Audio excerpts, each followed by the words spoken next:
O programa Quarta Dimensão está sendo divulgado às sextas-feiras, a partir das 15h30, pela TV Vila Velha. A TV que a nossa gente vê. Quando Jesus, na sua volta, definir escolhidos pelas obras, estive com fome, me destes de comer, a clareza eliminará rituais criados por homens. Não cabem preparos devocionais complementares. Pregadores insistem, procurem nossa igreja, única verdadeira, e se tornem fiéis contribuintes para a salvação no dia do juízo final. A escolha do Cristo, o juiz, porém, recairá sobre socorristas. Tudo o que fizestes ao pequenino irmão foi a mim que o fizestes. Mateus 25, verso 40. E são estes que Jesus convida para o reino. A propósito das tentativas de colocar preceitos e práticas vazias na doutrina cristã, Paulo foi claro. Ninguém vos condene por comida ou bebida, a respeito de festa, de lua nova ou de sábado. Tudo isto não passa de sombra do que devia ser, porque a realidade é o Cristo. Colossenses 2, versículos 16 e 17. Enfatizo a opinião de Paulo sobre o sábado. Ninguém vos condene, porque o sábado não passa de sombra. Veja o que disse Paulo. Aliás, não poderia ser diferente, porque Jesus ordenou ao paralítico de Betesda, depois de curado, que carregasse a cama em dia de sábado. Jesus, que se tornou nosso Cristo planetário, não nasceu entre nós para acariciar feixe de papiros esgarçados de tão antigos. Bons amigos nos ajudam na divulgação dos evangelhos. Com eles na técnica temos certeza de trabalho bem feito. O tema de hoje será: não se assustem, porque nós vamos falar sobre bestas. O nome do título é Número da Besta é 666. Dentro de nosso propósito de nunca fugir dos assuntos complicados, enfrentaremos hoje as controvertidas bestas do Apocalipse. Ao noticiarmos segunda-feira, alguém vai perguntar: afinal, qual o número destas figuras diabólicas? Nós já definimos em outra ocasião aquela primeira besta que se levantou do mar, citada em Apocalipse 13, verso 1. Hoje estudaremos a versão 2. Outra besta que subia da terra, agora é da terra. Outra besta que subia da terra, a qual tinha 2 chifres, semelhantes aos do cordeiro, mas que falava igual dragão, com a vozeirão forte, impostada. Para princípio de conversa, explicaremos por quê. A primeira besta surgiu do mar e a segunda apareceu da terra. O entendimento é facilitado pelas disparidades que os elementos terra e água manifestam. Para a definição do enigma, teremos que analisar a estabilidade de líquido e sólido. Bilhões de criaturas caminharam e continuarão caminhando sobre a terra. Quer eu saiba com certeza, que eu saiba, somente Jesus caminhou sobre as águas. Ele E o apóstolo Pedro também. A Bíblia usa as duas imagens para definir o grau de estabilidade. Veja só. Daniel profetizou o nascimento de 4 impérios, simbolizados por feras, saídas do mar. Falou Daniel: eu estava olhando durante a minha visão noturna, eis que 4 ventos agitavam o mar, 4 animais subiram das águas. Daniel 7, versículos 2 e 3. Ondas revoltas simbolizam inexistência de estruturas. Ao contrário dos mares, a terra é o chão onde se firmam rochedos. Nós andamos sobre a terra sem fazer nenhuma coisa excepcional. Jesus, porém, andou sobre as águas. No elemento em que surgiram as 2 bestas, elas revelaram as razões proféticas dos seus aparecimentos. Chão sólido e chão líquido revelaram objetivos. Essa se enraizara em águas revoltas, enquanto a outra se firmara em algo estável. A besta que apareceu nas águas define o perfil mutante da política humana. Hoje dominante, amanhã dominada. Hoje ganha um presidente, amanhã poderá ganhar outro, não importa. A coisa é sempre mutante, no caso de águas. Vitória hoje, derrota amanhã, define a besta das águas. Será fácil entender se analisarmos que nem mesmo Alexandre o Grande ou Nabucodonosor detiveram perpétuo comando. Eles foram grandes em determinado período, depois faliram. Todos os guerreiros famosos tombaram pela inexorável instabilidade das estruturas. O profeta Daniel, interpretando o sonho de Nabucodonosor, apontou misteriosa pedra que destruiu todos os reinos do mundo. Isso vai acontecer. A mesma pedra que feriu estátua se tornou grande montanha que encheu a terra. Daniel 2, versículo 35. Uma montanha que vai dominar a terra, vai preencher todos os vazios do nosso planeta. A mesma pedra que feriu a estátua se tornou grande montanha que encheu a terra. Daniel 2, verso 35.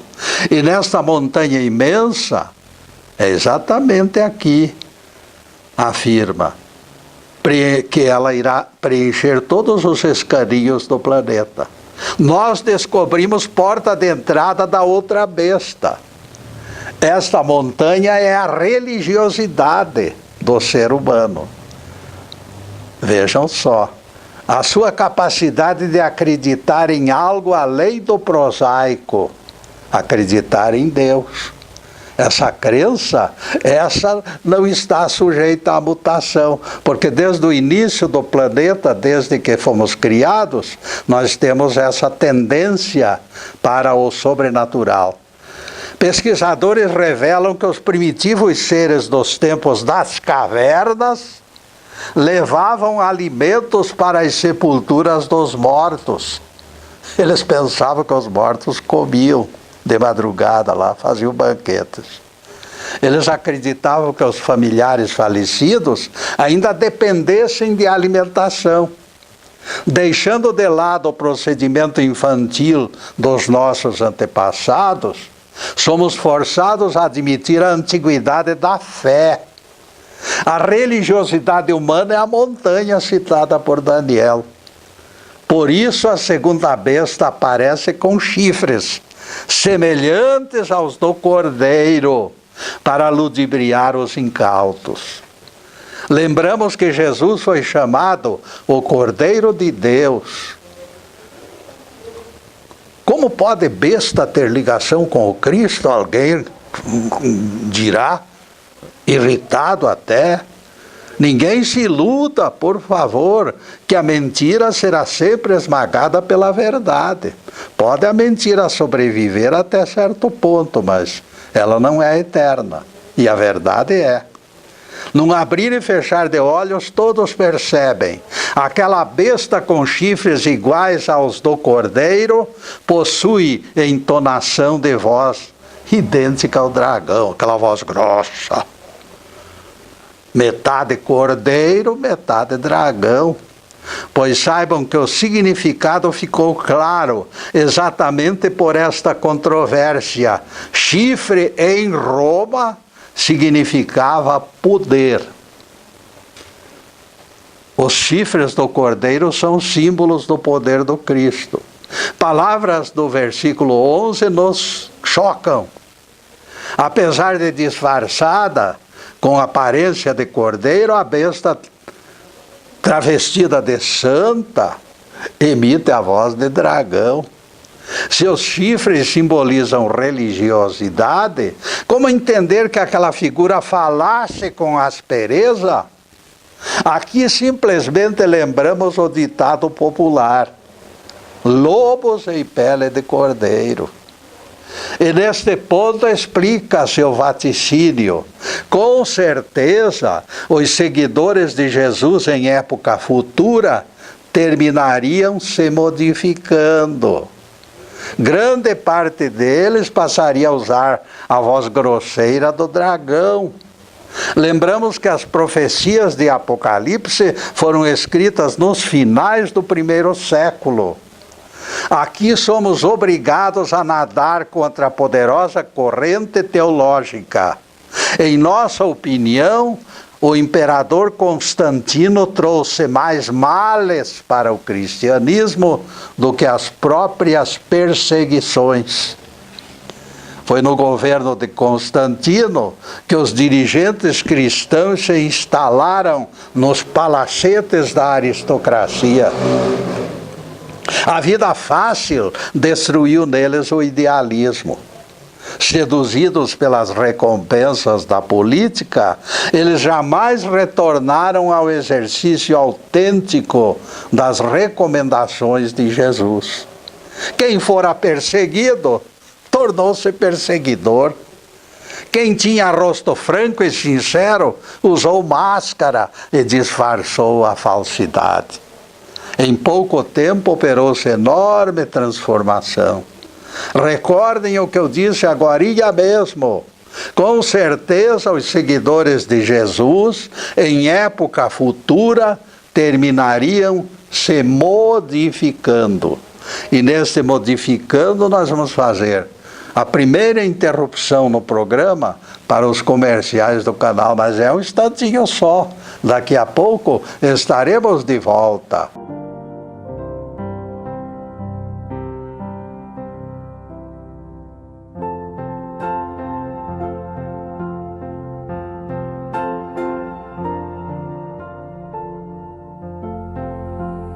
Já estamos no segundo bloco do programa Quarta Dimensão e convidamos vocês para acessarem nosso site, que já se encontra na telinha.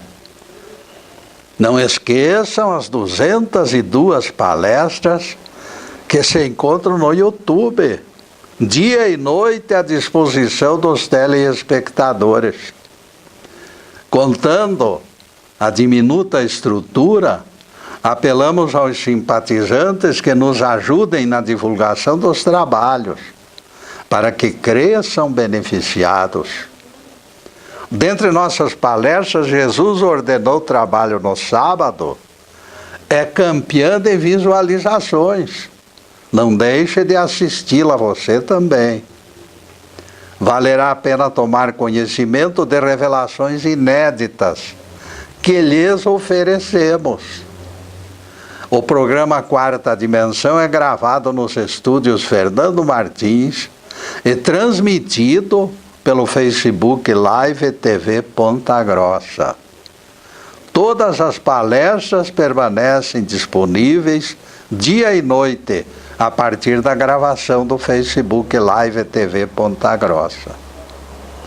Vocês poderão assisti-las em qualquer horário e recomendá-la aos seus amigos, para que também assistam. Repito a fonte para que vocês anotem: Facebook Live TV Ponta Grossa. Agradecemos ao Fernando, Zube, Alisson, pela cooperação inestimável, que nos tem trazido uma legião de novos amigos. E agora continuamos o tema. Número da besta é 666. A força de sedução das coisas materiais parece cupim ou gafanhoto. Depois que passam, fica apenas detritos pelo chão. Quando tal coisa acontece nas almas, o resultado se torna ainda mais pernicioso. O imperador Constantino representou espécie de cupim, exterminador do idealismo dos seguidores de Jesus. Embora eles se apresentassem disfarçados de discípulos, a voz rancorosa os denunciava. Exibiam 2 chifres da mística, mas os seus atos não se compatibilizavam com a doutrina do Evangelho. Haviam esquecido o amai-vos uns aos outros, pregado e exemplificado por Jesus. Agora eles só ensinavam o Evangelho da boca para fora. A intolerância balizava seus atos. Repetindo sentenças de morte, se inclinavam mais para dragão do que para Cristo. O imperador Máximos executou o herege Prisciliano ainda no ano 385, com a aprovação do clero. Ocorrera em 380 a fusão da Igreja com o Império Romano. As duas partes repartiram vantagens. As legiões de Roma passaram a defender tais cristãos, em parte religiosos, em parte dragões. A força do espírito viu-se absorvida pelo espírito da força. E assim a segunda besta, que se acomodou nos braços da primeira besta, e o fascínio do poder falou mais alto para todo mundo. Eis a explicação para a figura profética. A Inquisição veste esta imagem da besta como se fosse uma luva. Veja que ela disfarçava sinais do cordeiro, mas falava com voz draconiana. Vale repetirmos alguns informes sobre Inquisição. Alcançou apogeu no século XIII, mas suas origens remontam ao século IV. A partir daí, aqueles que não acreditavam, não aceitavam a doutrina católica, tinham seus bens confiscados e alguns foram condenados à morte. Grupos de maniqueus e donatistas padeceram horrorosas perseguições, inermes e desprovidos de qualquer recurso de defesa. O Papa Inocêncio III, responsável por cruzada contra os albigenses, praticou execuções em massa. O processo era sumário. O acusado morria sem conhecer sequer o próprio nome do denunciante. Mulheres, crianças e escravos podiam ser testemunhas de acusação, mas não de defesa. De defesa não tinha quem defendesse. Num desses processos consta o nome de criança de apenas 10 anos, que foi morta. O padre dominicano Bernardo Gui, em seu livro Liber Sententiarum Inquisitionis, relata que para a obtenção de confissões usava-se esgotamento de forças do prisioneiro. Esgotamento de forças significa ficar passando fome. Isso demonstra o grau de sadismo daqueles carrascos de fala grossa. Seria ótimo que estudiosos eliminassem preconceitos, deixando a consciência livre para criteriosa análise. O Papa João Paulo II procedeu assim. Ele teve coragem de pedir perdão pelos crimes dos inquisidores. Ele veio a público e explicou que a Inquisição era a pedra que ele carregava na sandália. Todos reconheceram pela voz do Papa que as portas do inferno prevaleceram. Repetimos o livro profético. E vi outra besta que subia da terra e que tinha 2 chifres semelhantes aos do cordeiro, mas que falava como dragão. Apocalipse 13, verso 11. Lembremos o que João Batista disse quando Jesus se aproximou: eis o Cordeiro de Deus. A besta sorrateiramente tentou roubar características simbólicas do Cristo para dar o golpe e enganar os cristãos. Eu considero a Inquisição como o fruto podre deste episódio sangrento. Por mais esforços que se faça para que o hábito faça o monge, a voz draconiana apaga as melhores intenções. Parece que o ditado popular neste caso não funciona. Conta-se que fazendeiro empobreceu tanto que não tinha sequer dinheiro necessário para alimentar seu burro. Ele atravessava um período de vacas magras e o seu animal definhava, emagrecia, pobrezinho, por falta de comida. De repente o fazendeiro encontrou o tigre morto no campo. Surgiu-lhe então uma ideia luminosa. Tirou o couro do tigre, vestiu o burro com a pele do tigre, foi à conta. O falso tigre assustava todo mundo e todos fugiam, abandonando as merendas e rações dos animais. Ninguém ousava enfrentar o tigre. Aonde chegavam, a comida lhes pertencia. O burro engordou, ficou forte. De repente a festa do fazendeiro terminou. Atraído pelo zurrar de fêmeas, o burro não conseguiu disfarçar o instinto e zurrou também. Pronto. A farsa foi descoberta e o burro foi morto a pauladas. Por esta fábula concluímos: é impossível disfarçar a fala.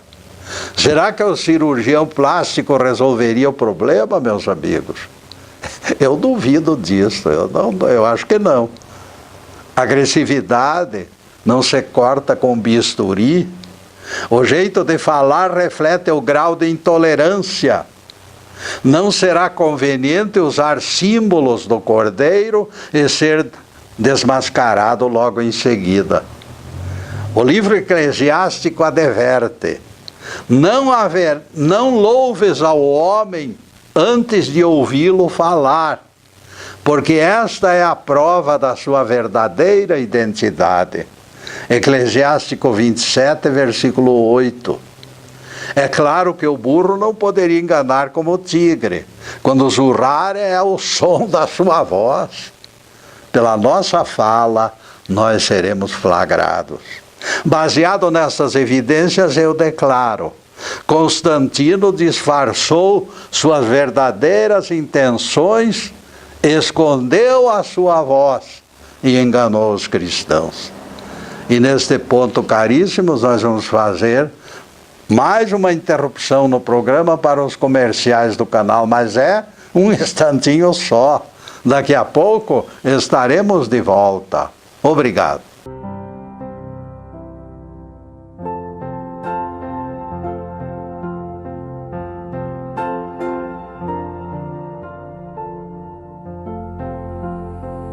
Estamos retornando com o programa Quarta Dimensão, terceiro bloco. Jesus disse ao beneficiário do milagre de Betesda: veja que já estás curado, não peques mais, para que não te aconteça coisa pior. João 5, versículo 14. A lei do karma se configura nas palavras do mestre. Se aquele homem repetisse idêntico erro, a doença retornaria ainda pior. O próprio médico Jesus admite volta da enfermidade que ele curara, que ele curou. Pregadores que negam a lei do karma em nossos tempos são flagrados como opositores dos evangelhos em 2 pontos. Primeiro, eles não aceitam o endividamento produzido pelo karma. Como Jesus adverte ao paralítico curado. É autêntico caso de karma isso aí. Eles negam o resgate das dívidas pela paciente aceitação das provas. Segundo, eles se intitulam proprietários do carisma de curar doentes e garantem que as enfermidades que eles curam jamais voltam.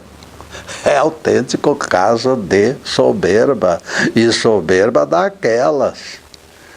Eu já escutei lamentáveis declarações desse tipo, quando fariseus modernos se consideraram superiores ao próprio Jesus.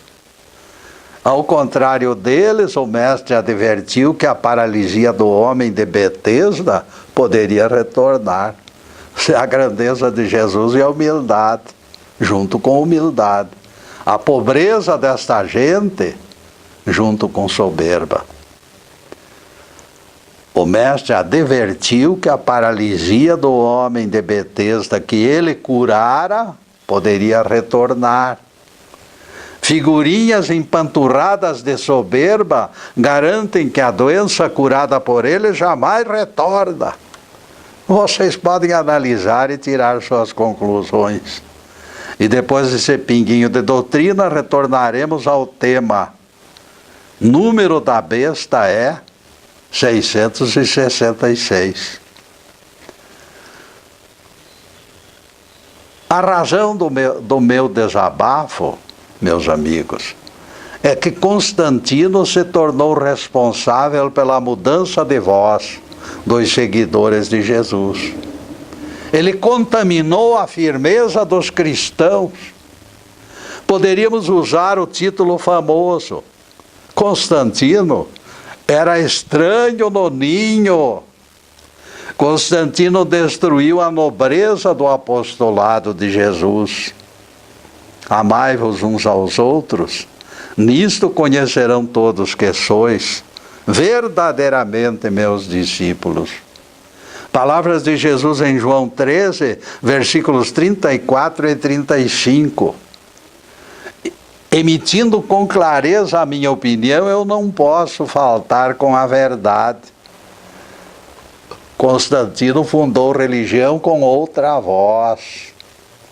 O dilema precisava se estabelecer: Jesus ou Constantino? Teremos que escolher. Os templos romanos foram destruídos, mas o espírito do paganismo reviveu.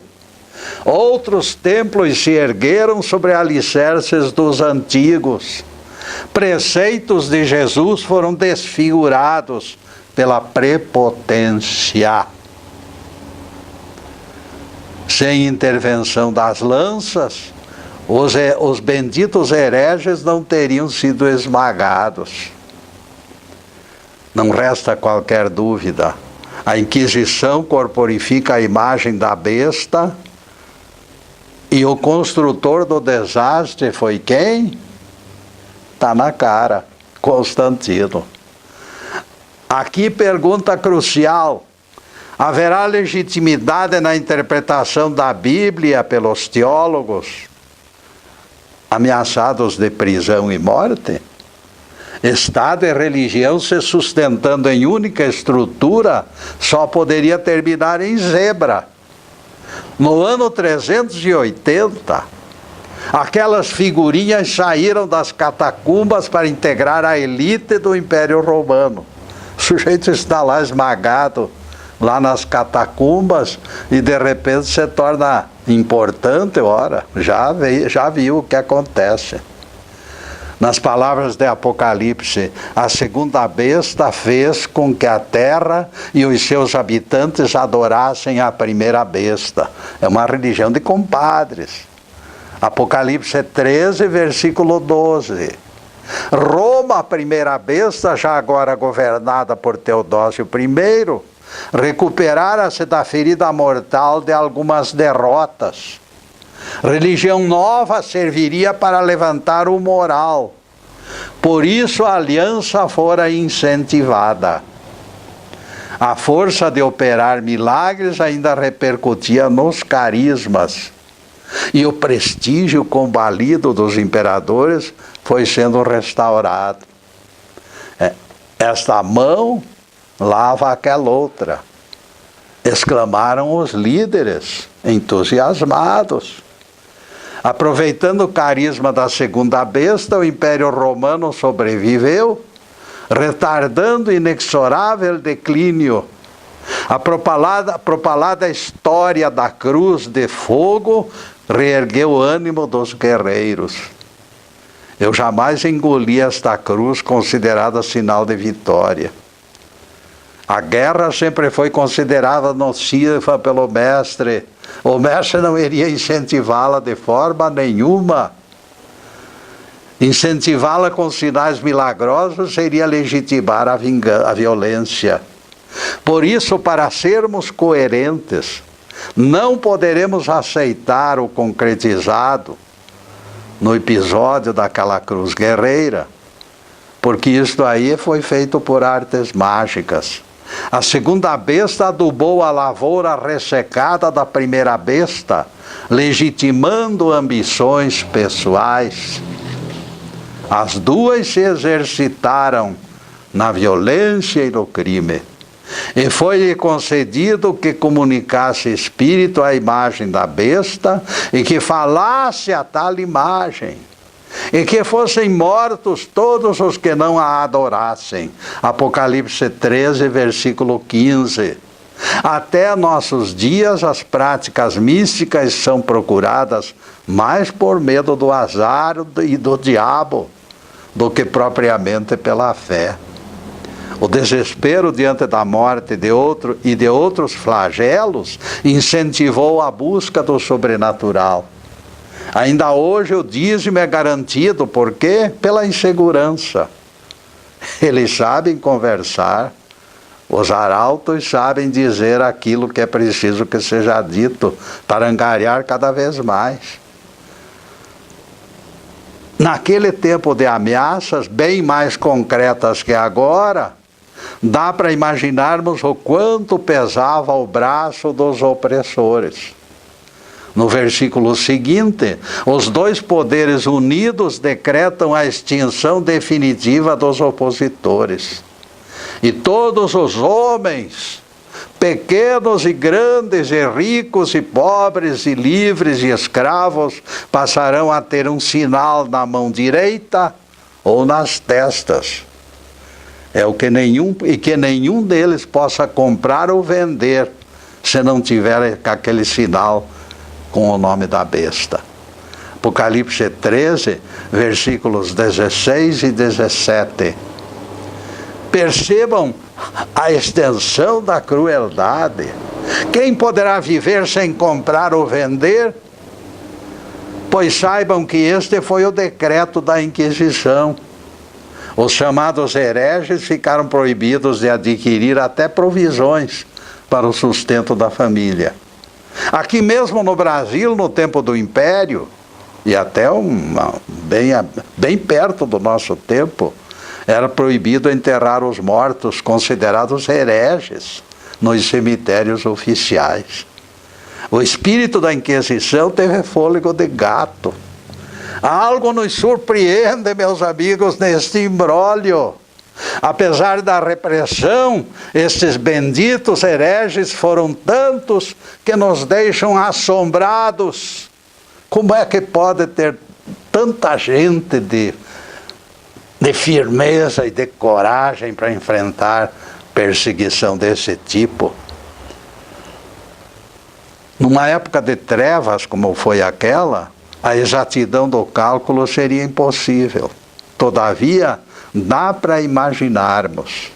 Somente em Portugal, mais de 30 mil pessoas foram julgadas e dentre elas grande número executadas. Na Espanha, quando o preposto de Napoleão chegou para assumir o governo, o clima da Inquisição ainda estava por lá. Por mais de 1000 anos, este câncer destruiu as entranhas da sociedade e nós chegamos à conclusão patética. Os teólogos encarregados de interpretar profecias nada encontraram delas no texto de Apocalipse. Não encontraram nada. Vocês vejam a capacidade de interpretação eliminada pela opressão. Para alguns a Inquisição nem existiu. Passaram borracha em 1000 anos de história, taparam o sol com peneira, entregaram diplomas de ignorantes para os próprios seguidores. Infelizmente, para os arautos do esconde-esconde, porém, aconteceu acidente de percurso. Um papa, João Paulo II, não somente apontou a Inquisição, mas pediu perdão pelos seus crimes. De agora em diante, eu espero que os teólogos coloquem óculos para enxergar a segunda besta profetizada em Apocalipse. Afinal, como livro profético, a história foi configurada em suas páginas. E neste ponto, caríssimos, nós vamos fazer outra interrupção no programa para os comerciais do canal, mas é um instantinho só. Daqui a pouco estaremos de volta.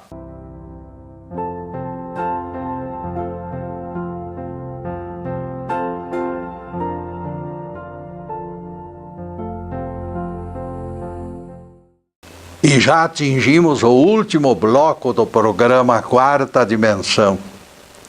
O tempo passou rápido como um foguete. E coloquem na agenda, sexta-feira é o nosso dia de encontro. A partir das 15h30 das sextas-feiras, sempre estaremos aqui na TV Vila Velha, ao vivo e a cores. Na próxima sexta-feira focalizaremos outro tema ligado à Bíblia e especialmente aos Evangelhos. Em seguida, os últimos questionamentos sobre o assunto de hoje. Número da besta é 666. De nossa parte, o texto em estudo é claríssimo.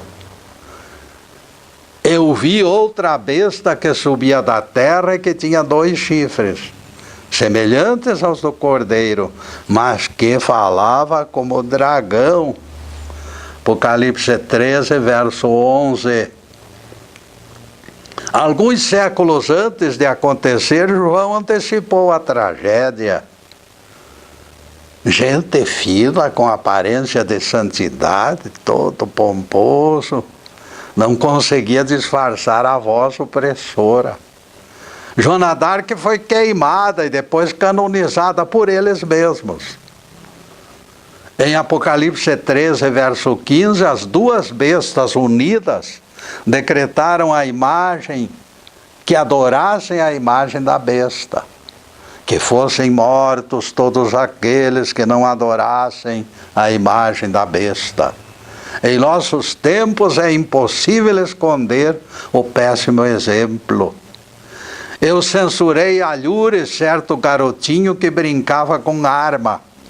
Censurei o menino, digo, garoto, por favor, vá brincar com carrinho, as meninas com as bonequinhas lá, mas não usem armas, porque é um exemplo péssimo.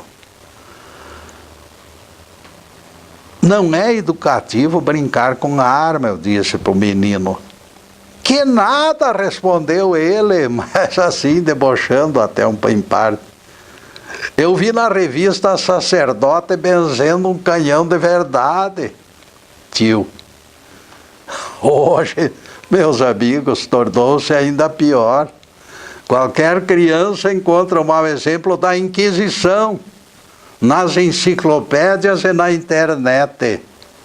A tela do computador ficará repleta de violência e covardia. Bastará você clicar Inquisição e a coisa fede. O mundo globalizado escancarou esta quadra vergonhosa da história. Ou aceitavam sem discutir o que eles decretavam, ou a fogueira queimava os discordantes. Aqueles que não se ajoelhavam morriam. Inquisidores se tornaram mais poderosos do que os reis. A tentativa de dourar a pílula, porém, se tornou missão impossível para eles. Não havia jeito. Eu possuo uma Bíblia em 17 volumes, que o Papa Pio XII, vejam só quanto tempo, lá na década de 50, ele mandou publicar a Bíblia, com comentários. E para ter 17 volumes, vocês façam ideia dos comentários feitos. Comentários explicam tudo com riqueza de detalhes, com riqueza de pormenores, pois eu não encontrei a menor tentativa para, pelo menos, justificar a perseguição e as mortes. Violências aceitas como normais e completamente esquecidas. É como se aquele horrendo tribunal não tivesse nem existido. Como crianças surpreendidas em flagrante, os teólogos escondem ilícitos nas mãos, atrás das costas. Vejam, quando criança tem uma guloseima que ele roubou lá da cantina, quando alguém se aproxima, ele põe aquela guloseima atrás. É que nem aquele bicho que lá fica no mar, lá enfia a cabeça na areia para se esconder. Por que tanto empenho, meus amigos, em silenciar a verdade, a realidade? Hoje todas as religiões são bem comportadas, dizem eles, à guisa de explicação. Se houve genocídio, o delito já prescreveu, Getúlio. Não é tão simples assim, amigo. No fundo, o silêncio procura camuflar o mal feito. Jesus disse que as portas do inferno não prevaleceriam sobre a eclésia. Os catedráticos temem que os crimes da Inquisição mostrem outros agrupamentos não vulneráveis ao inferno. Por isso eles se escondem, para não se expor. As ovelhas escolhidas pelo Cristo juiz no julgamento final formam temido perfil, pois serão salvas pela caridade e não por igrejas ou rituais. Na religião pregada por Jesus nunca existiu lugar para crimes. Prevalecimento do inferno produz sofrimento. Toda a violência é incompatível com o sermão da montanha. Toda a violência é incompatível com a verdadeira religião do Cristo, que é a religião do amor. Pergunta deve estar na ponta da língua de muita gente. Afinal, Getúlio, as portas do inferno não prevaleceram sobre qual religião? O próprio Jesus já respondeu esta pergunta no diálogo com a samaritana, amigos. Senhor, disse a mulher, percebo que és profeta. Nossos pais adoraram neste monte. E tu afirmas que Jerusalém é o lugar de adoração, aquele templo enorme. E Jesus lhes respondeu: já é chegada a hora em que nem neste monte, nem no templo de Jerusalém adorareis ao Pai, porque Deus é Espírito, e em Espírito deve ser adorado. João 4, versículos 19 a 24. E Jesus também disse: quando tiver vontade de fazer uma oração, vai dentro do teu quarto, fecha a porta para que ninguém veja, e faça a tua oração. Não existe lugar confinando os escolhidos. Eles se espalham por todas as religiões da terra. Quem tiver amor no coração pode pertencer a qualquer religião. Na Igreja do Cristo podem conviver católicos, evangélicos, espíritas, budistas, muçulmanos e todos os demais. A exigência é única: socorrer portadores de carências, ser alguém solidário. Fora disto é resto, e o resto nós não podemos nem considerar. Inferno não prevalece sobre a religião do amor, a religião do nosso Deus, a religião do nosso Cristo, a religião de Jesus. O importante não é o catecismo seguido, o essencial é conservar no coração a chama do amor. Os templos cada vez mais ricos têm sido causa de divisão e discórdias. Ostentação humilha os pobres. O mestre foi claro: nem no Monte Garizim, nem nos templos levantados com sangue e suor dos humildes. Escravos carregaram pedras para construí-los. Ninguém se iluda. Deus prefere adoradores que louvam na intimidade do Espírito, dentro do seu próprio quarto. Desde os tempos de Jesus, enormes edificações de granito e mármore deixaram de ser essenciais. Pesadas organizações humanas, com certeza, não estiveram nas cogitações do nosso Cristo e do nosso Deus. Deus é o Pai de todas as criaturas, e o verdadeiro templo é o coração humano desvinculado de crachás. Jesus veio para derrubar as fronteiras e consolidar a verdadeira união e a verdadeira paz. Louvado seja Deus. Que o Senhor nos abençoe e nos guarde. Que o Senhor faça resplandecer o seu rosto sobre nós e tenha misericórdia de nós. Que o Senhor sobre nós levante o seu rosto e nos dê a paz. Louvado seja o nosso querido Deus Pai. Louvado seja o santo nome de Jesus, o nosso Cristo.